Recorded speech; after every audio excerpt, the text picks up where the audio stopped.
Welcome back to Basin Motorsports. So today, Facebook this morning told me that 3 years ago, I bought the wide body. Now, of course, back then it wasn't even a wide body. It was a horribly dilapidated 80 coupe.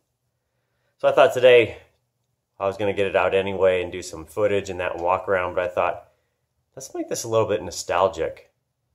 So if you remember back, way back when, I was calling it the Jotmon, which is the jack of all trades, master of none. It's kind of like my do-it-all purpose car, drag, autocross, get coffee, etc. So way back when, I always thought about putting a Cobra R bumper on it. So that was kind of my hand-drawn sketch. And then that was kind of also that there. And this is prior to me actually buying the wide body. I didn't even think I was going to do it. This is just kind of like a, man, what if concept. So now while I kind of get everything buttoned up on the wide body to get it out, check back how the saga started like 100-something episodes and 3 years ago. So the thing I don't like about buying used 30-something-year-old sunroof cars is they leak. Today I'm going to fix the floors in Project Jotmon. Okay, so tonight, you and I, are going to get started on Project Jotmon. So, yeah, you could say it's kind of getting serious. So there's the old tired smile block in there, getting ready to get cleaned.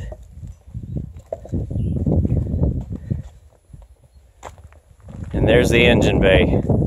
So that K member obviously is the old 4-cylinder one. The 80 I'm taking out. I've already painted the 92. Okay, so with the engine bay done, it's time to go down below in the car. So I've got a paint suit on, obviously, up over my head, because this thing is so gross. Alright, so it's been 5 hours since I started this. And I really just went from everything from front to back. I did take a lunch break, and we did have twin baby goats born first of our year. Tell me you didn't expect to see that on this video. So anyway, the paint suit has done fabulous. If I show you, yeah, that's what it was like under there. So, woo. I'm going to get out of the suit. It is hot, and I'm soaked through to the skin. It's like arts and crafts in here. More work to do to live the dream, but sometimes you got to do what you got to do.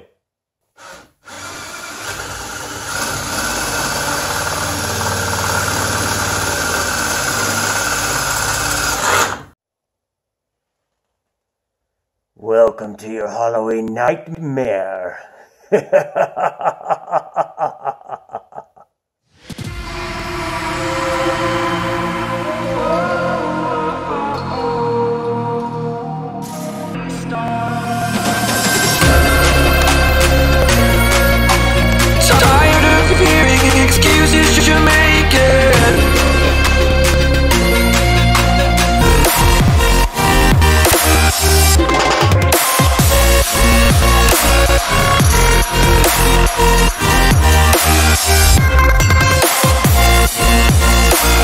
A lot of this is primarily for you guys, you can kind of see, but this is the piece that comes out.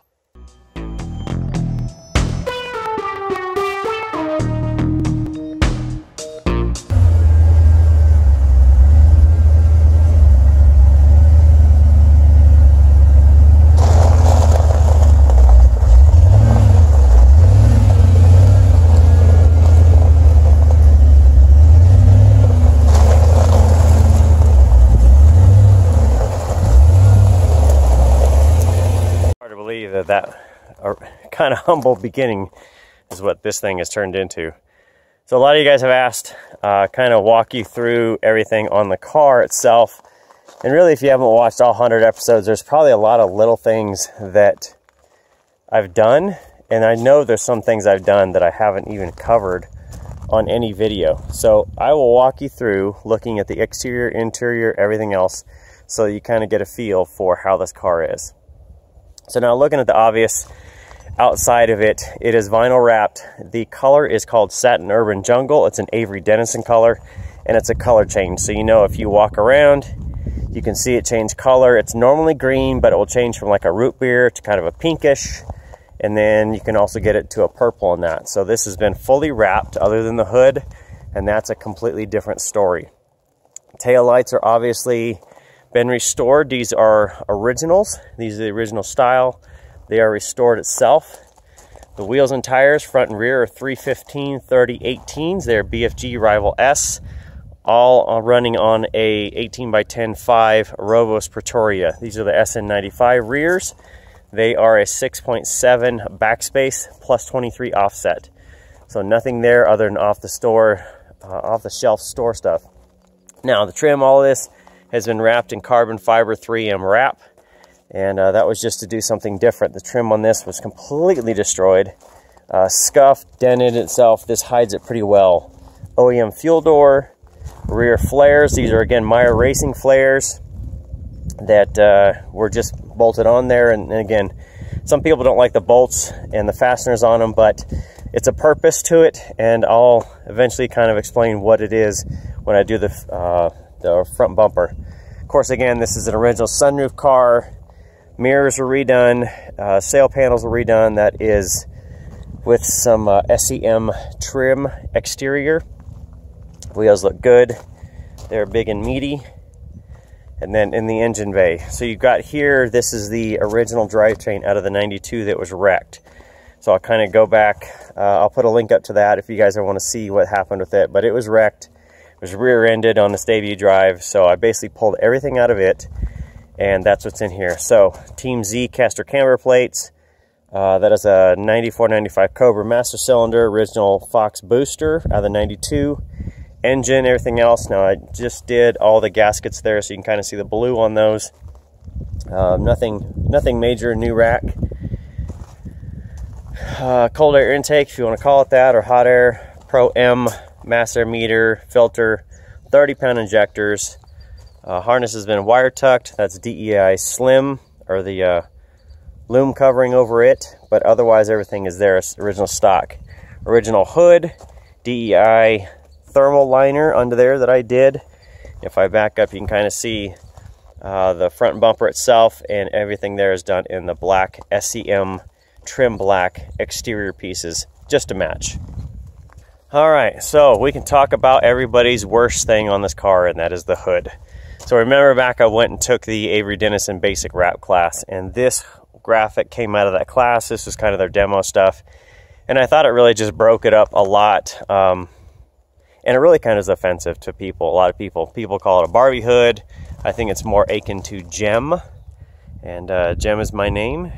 No one else is the same. Gem, there you go. So that will stay for a little bit until I do another wrap. And I've got another idea coming on that I'm not sharing at this point, but it will happen soon. So let's take a look at the interior. Now these are the original door panels, armrests and all that. So they have really, other than putting on some new clips, that was about it. So I obviously need to do the carpet on the bottom. You see it's kind of hanging out. That's something that needs to be done. I'd like to get some new armrests and really just kind of get these cleaned up. But everything else truly is original. That is the original dash, other than the gauge panel and the side pieces wrapped in matching carbon fiber wrap. Original steering wheel, new dash pad. Now this came from CJ Pony Parts. This is a Dash's Direct brand, but everything else is the same. You can see the kick plates there are gray, and those came out of the 92. So those will be replaced with black eventually. New ACC carpet came from LMR. Floor mats came from LMR. These are SVE, I think S1 seats that came from LMR. Good simple race seat, and then the rear seat in the back, that is original. So I kind of show you here. That is the original seat from this 1980. It was in really pretty good shape, other than I just needed to spend some time cleaning it up. So everything's good there. Original seat belts, original plastics, and then of course this is the headliner that I did recovered, and then this sunroof sunshade right up there, that is something custom I made, because this headliner is actually out of the 92 that was wrecked, and so I just cut it, redid it, and so now I've got a sunshade to it. So originally this is a manual transmission. This is a 4-speed, and then that is the original console piece there, so hard to find. Stereo in it is just a basic CD player, and now it doesn't work because it's sat so long. And then I've got a USB down there showing you the voltage on the car. Very, very simple. This is really just all the pieces out of the 92 that I need to get back into fix to get those buttoned up. Battery relocation. Now that box is a marine box from Summit Racing, and then I just did cables for it. Nothing there. Original bag for the sunroof, that's from the 80. Everything else really is just original stuff. You can kind of see the trim there. These are the original clips. And if I just stand back, it's cleaned up nice. It's not perfect yet, but I like it. Good stuff.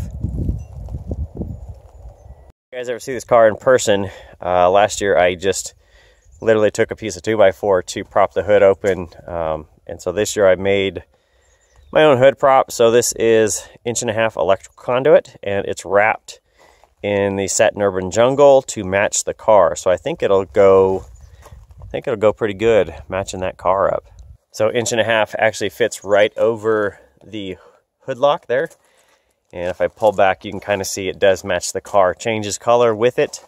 So really, I mean, it's not exciting, but I feel like it matches better than that 2x6 I was using last year. So this will kind of do it. And it gives you the effect, so if you stand back, you can really see that the hood is different. That's one thing I was facing last year, is people would walk by, and with the hood fully up, they wouldn't get, unless they saw the lip of it, they wouldn't understand that the hood is wrapped separately. And it got some people to stop and talk about it, but a lot of people didn't. So I think that being 17 inches long, that piece there, I think that really matches pretty well with the car. And then, you know, it kind of gives you the idea to stand back and really take it all in. So hopefully that gives you a little bit of an idea of the WideFox itself. It is really a fun car, it really is. I've still got plenty of things I want to do, and I never really seem to run out of ideas. I go to car shows, I see something, I'm like, man, I want to do that. The whole goal with this thing since the beginning has been to build a legend. So hopefully this thing's starting to do that. Once I get it out this year, people will see it and realize this thing is not like anything else. It is absolutely different. The wrap is different, and I think once I get everything done in the next few years, I've got a lot of plans in mind, still researching, but this thing's going to be even more ridiculous. So hopefully that answers a lot of questions. A lot of you guys had questions about walking around, some of the interior. You hadn't seen the finished product because I never showed it, even though I mentioned it. And then the drivetrain and all that, of how everything fit in there and to make it all work, running 315s on the front. That is really the biggest question I have a lot of times, is people want to know, how did you get 315s on the front without all this rubbing and stuff? And it's all right there. It's all proof in the pudding. That's it. So now I'm just going to stand here and look at this sucker. Man, it's hard to believe what this thing came from to what it is now. It is crazy to think all the stuff that went into this car. And man, I'm so proud of this thing. So hopefully with that, it answers a lot of your questions that you guys have had, wanting to see the whole car put together and that. So that is it. That's where it's going to start for 2019. Nothing major this year. I just want to put a lot of miles on it and really kind of prove out that it's going to work. So that's it. Thanks for stopping by the garage today, and we'll see you next time.